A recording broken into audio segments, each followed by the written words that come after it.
Hollywood has always hidden its darkest tragedies behind bright lights, but few stories are as haunting as those of the legends who lost everything to alcohol. These were icons once worshipped by millions, talents who shaped entire eras, faces that defined what cinema could be. Yet behind their fame, a destructive force quietly pulled them into a downward spiral. Many of these stars died young, isolated, bankrupt, or forgotten, their brilliance overshadowed by addiction. In today's story, we revisit 10 Hollywood legends whose lives were shattered by alcohol and uncover the painful truth the industry tried for decades to bury. Clark Gable.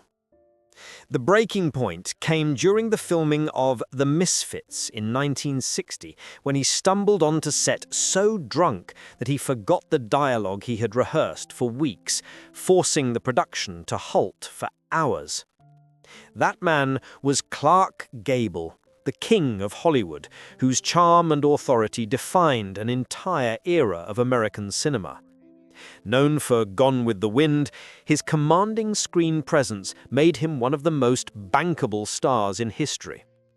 But privately, Gable drowned his exhaustion, loneliness, and decades of emotional wounds in alcohol. His marriage to Carole Lombard had been the anchor of his life, and her sudden death in 1942 shattered him beyond repair. From that moment, drinking became his refuge. Gable pushed himself through grueling film schedules, often hiding whiskey in his trailer, ignoring doctors' warnings, even as his health began to fail. Friends noted how the sparkle in his eyes dimmed, replaced by a permanent fatigue. By the end of The Misfits, Gable's heart was barely holding on. He suffered a massive heart attack soon after filming and died in 1960 at 59. A legend whose strength on screen concealed the silent destruction happening within. Corey Monteith. The world realized the depth of his downfall in 2013 when he was found unconscious in a Vancouver hotel room, surrounded by empty vodka bottles, barely breathing and dangerously close to cardiac arrest. That man was Corey Monteith, the rising Hollywood star whose warmth, charisma, and breakout role in Glee made him a global phenomenon. To millions, he was the charming, wholesome face of a new generation. But behind the fame was a long, painful struggle with addiction that began when he was just a teenager. Monteith had battled alcohol and substance abuse for years before fame found him. Stardom brought pressure he wasn't prepared for. The constant scrutiny, the expectations, the fear of failing publicly. Though he entered rehab multiple times and had the support of co-star Lea Michele, the cycle of relapse haunted him. Producers adjusted shooting schedules to accommodate his recovery, and friends noticed his growing exhaustion. On July 13, 2013, Corey Monteith died, at 31, from a toxic mix of alcohol and drugs, his body unable to withstand the spiral he had fought so long to escape. His death shattered fans worldwide, marking the tragic end of a life that had only just begun to unfold. Errol Flynn. The turning point came in 1955, when he appeared on live television so intoxicated that he slurred entire monologues, staring blankly into the camera while millions watched in disbelief. That unraveling performer was Errol Flynn, the swashbuckling superstar whose roles in Captain Blood and The Adventures of Robin Hood made him one of Hollywood's most enchanting leading men. His athletic grace, beauty, and charm defined the golden age, but off-screen he lived in a whirlwind of excess, scandal, and uncontrollable addiction. Flynn drank from morning to night, often arriving on set unable to stand, forcing directors to rewrite scenes or shoot around his condition. His reputation for wild parties, affairs, and legal trouble became as famous as his films. 3 marriages collapsed under the weight of jealousy, impulsivity, and alcohol-fueled rage. Financial mismanagement brought him close to ruin, and estrangement from his children deepened his loneliness. By the late 1950s, Flynn was physically destroyed. His liver, heart, and lungs were deteriorating, and friends described him as a ghost wearing his own face. In 1959, at just 50, he died in Vancouver, his body showing signs of severe alcohol damage. The world lost a legend whose charm could dazzle millions, yet could not save himself. John Barrymore. It was a disastrous night in 1949 that exposed the fracture he had tried to hide for years.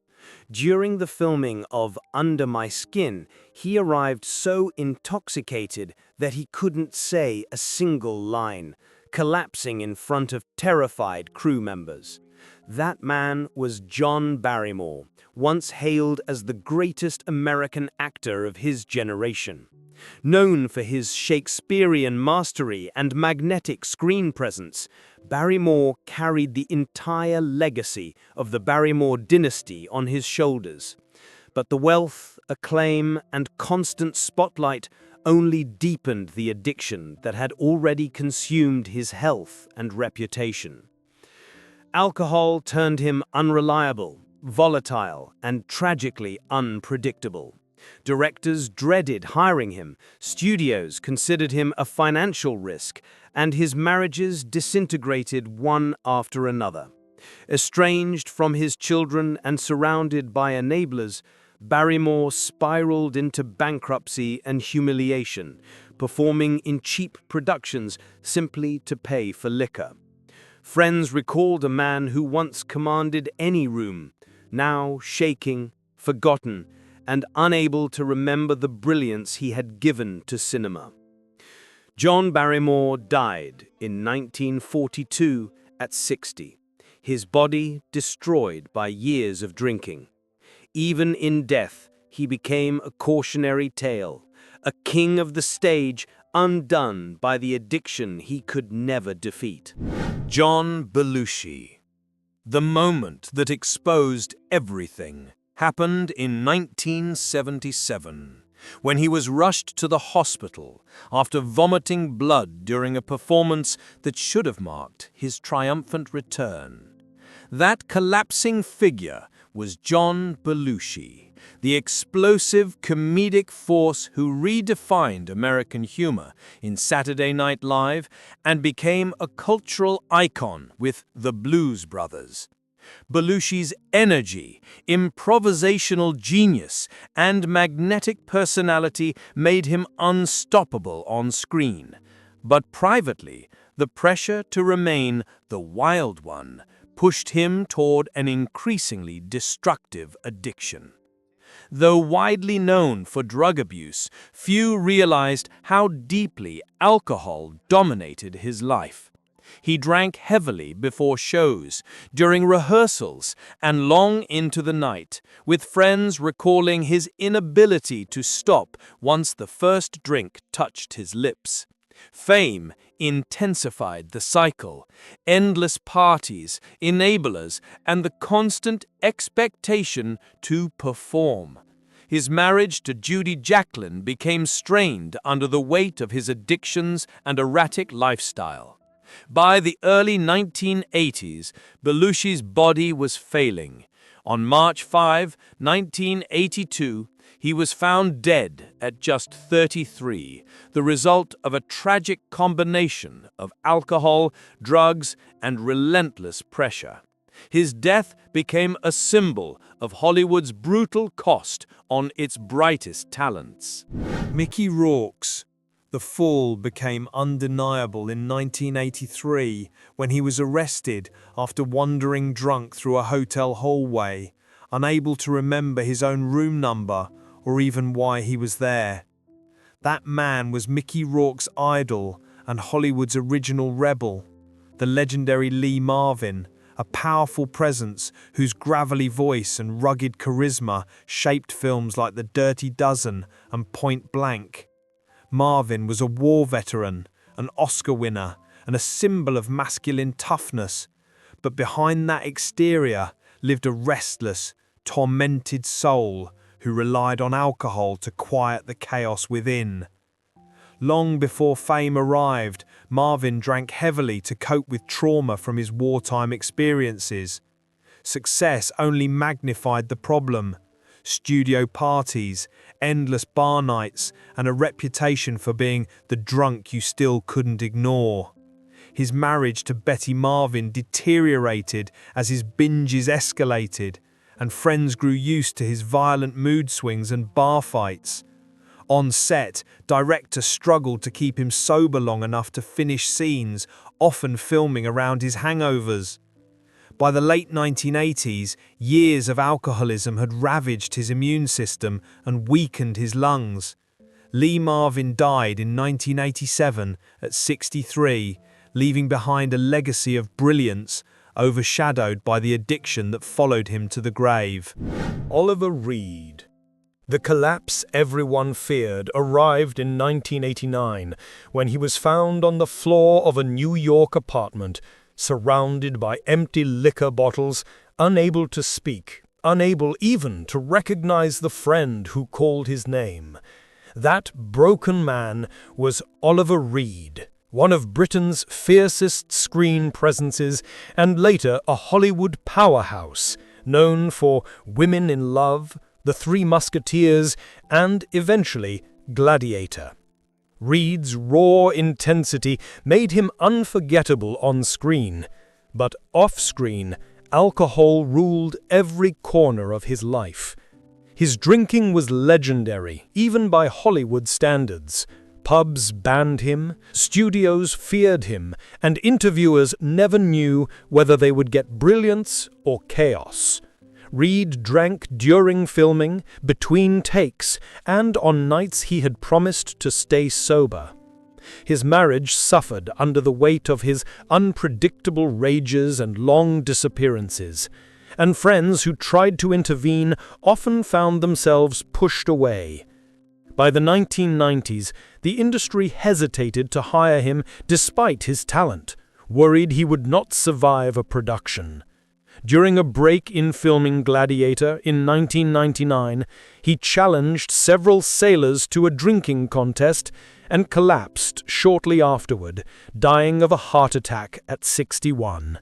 His final performance was magnificent, but his final years were marked by a battle he never won. Paul Newman's. The unraveling became impossible to hide in 1958, when he showed up on the set of Cat on a Hot Tin Roof, shaking so violently from withdrawal that the crew feared he would collapse before filming even began.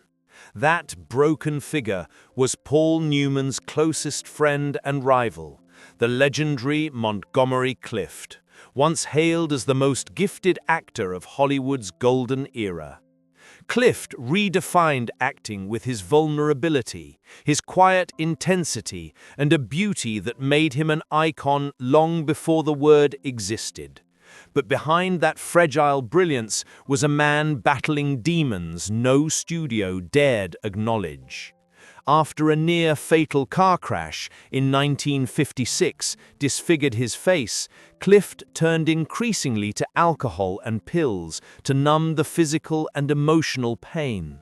His friendships deteriorated, romantic relationships collapsed under the weight of his addiction, and producers reluctantly insured him only at enormous cost.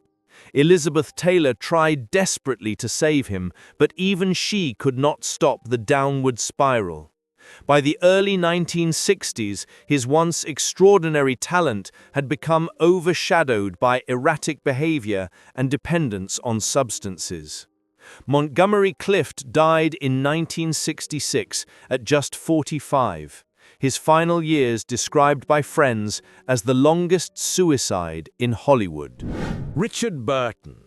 It started with an incident the studios tried desperately to hide. A morning in 1963 when crew members found him slumped in his dressing room, surrounded by empty bottles, unable to stand, unable even to remember the scene he was supposed to shoot. That collapse marked the beginning of the end for Richard Burton, one of Hollywood's most commanding figures. Known for his thunderous voice, his Shakespearean brilliance, and his 6 Oscar nominations, Burton rose from Welsh poverty to global superstardom. But behind that charisma was a man imprisoned by alcohol.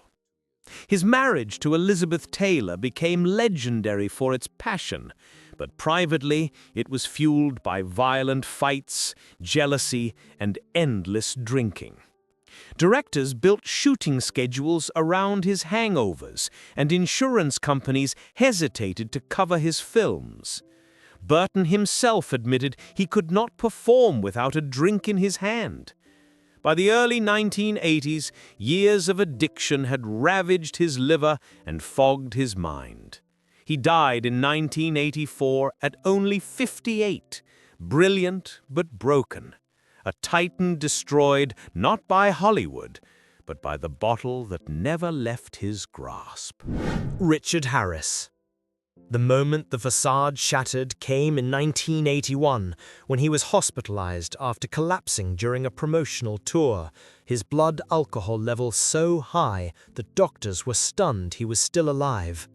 That man was Richard Harris, the Irish titan whose booming voice and volcanic charisma electrified films like Camelot, A Man Called Horse, and later the early Harry Potter series. Harris was born to be a storyteller, a poet, a performer, but he was also born into a culture of heavy drinking that would later consume his life. His addiction began in his youth and worsened with fame. Harris became infamous for his marathon drinking sessions, sometimes lasting days, leaving directors scrambling to control productions derailed by his absence or intoxication. His marriage to Elizabeth Reese Williams collapsed under the strain, and his relationships with his children suffered as his rages and disappearances became more frequent. Though he was capable of stunning performances, they came at a cost. A body ravaged by years of alcohol abuse. By the early 2000s, Harris was exhausted. In 2002, he died at 72 from Hodgkin's disease, his weakened system unable to withstand the final battle.